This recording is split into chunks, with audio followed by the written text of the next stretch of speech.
सधैँभरि अस्वस्थ भएर अस्पताल गइराख्नुपर्छ, औषधि खाइराख्नुपर्छ, तर पनि स्वस्थ हुन सकिँदैन भने अस्पताल, डाक्टर र औषधि परिवर्तन गर्ने होइन, आफ्नो जीवनशैली, आफ्नो भान्सामा खाने खानाको परिवर्तन गर्न जरुरी छ।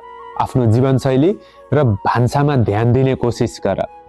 मेडिकल साइन्सले यति प्रगति गरिसक्यो कि आजको दिनमा मान्छेको शरीरमा रोग घट्ने होइन, अझ बढ्दै गएको छ।